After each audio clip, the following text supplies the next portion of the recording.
She went inside to warm her hands. An old glass house tucked behind the botanical gardens, heat still clinging to the panes though the grounds were closed.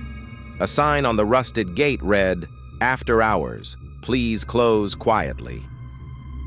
The conservatory door sighed when she pushed it. Inside, the air was thick with wet green breath. Plants towered and leaned like patrons in a hushed theater. Ferns unfurled slow as tongues. Vines braided the iron rafters. Orchids hung like small, watchful faces. A single path wound between beds, lit by a few tired lamps that made everything the color of half-remembered photographs. A caretaker sat on a bench, palms folded over an apron dusted in pollen. He didn't look up when she passed. His mouth moved with no sound, as if reading an invisible page. He tipped his head once, an invitation or a warning. The fogged glass filtered the moon into slats. She wandered further, drawn by a scent she couldn't name.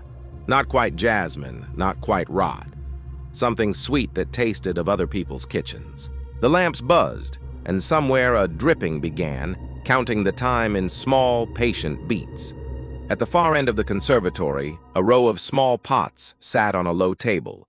In each, a seedling curled, leaves pale and new. Tiny tags stuck from their soil bore names: Olive, Hector, Mara, handwritten in a careful script. One tag held her name, neat and quiet like an accusation. She hadn't planted anything here. A rustle came from the palms, and a shadow uncurled. A child, hair plastered with humidity, eyes too bright and too patient. He knelt beside the pot with her name. His fingers were damp with soil. "They need names," he said. His voice was small, like a seed falling into earth. "They like to know who they grow for." "Who grows them?" she asked.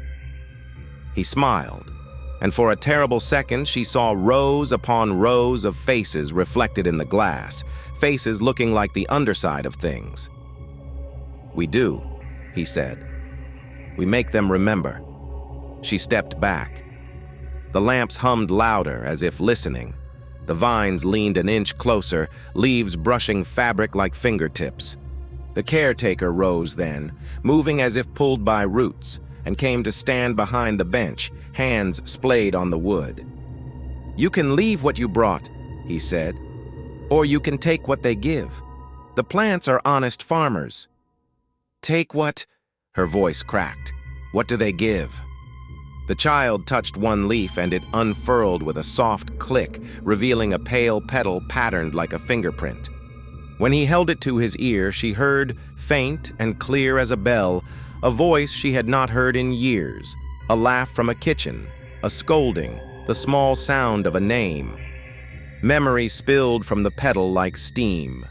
Her chest tightened. She felt the tug of small things she had misplaced. An old ticket, a locket, the exact cadence of a goodbye. The seeds at her feet pulsed as if satisfied. "You must trade," the caretaker said. "Growth takes give." She rummaged her bag. In the bottom lay a scrap, a letter she'd never mailed, folded once and sealed with a thumbprint of sympathy. She had kept it for its weight, for the way shame sat in the crease. The child watched the paper as if it were fruit. "If you don't trade," the child whispered, "they'll grow the other way.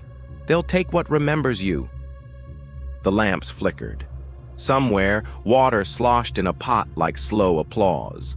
The vines pressed words against the glass that she almost could read. "Don't forget. Don't leave.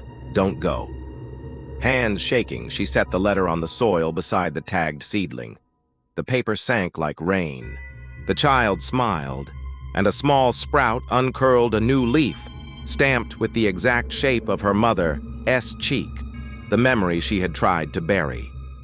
Relief and nausea moved through her at once. She felt something shift inside the conservatory. The caretaker's shoulders loosened, the child's smile widened. The seedling grew an inch, leaves brightening. She turned to go. At the door, the caretaker stepped forward and laid a single packet in her palm, a dried petal wrapped in tissue. "For remembering," he said. Outside, the night was honest and cold. She walked home with the petal in her pocket. It smelled faintly of kitchens and rain. That night she slept and woke to remember, with startling clarity, a name she'd thought lost. Weeks later, the packet crumbled in her hand, and the petal fell to dust. Something in her apartment felt quieter, less crowded by the old echoes. And sometimes, when she watered the small pot on her windowsill, she found a new tag tucked beneath the soil with a neat, unfamiliar name written on it. She never told anyone about the conservatory or the child or the seeds that remembered. Sometimes, when her phone buzzed in the night with a message she hadn't sent, she would wake to find a new sprout in the pot, tiny, patient, and already bearing the shape of a memory she hadn't realized she'd lost. If you wander into greenhouses after closing, and the lamps hum like thought, don't be surprised if something offers to help you keep what's gone. Just know, the plants grow best on trade. They will only ever take what you can't stand to lose.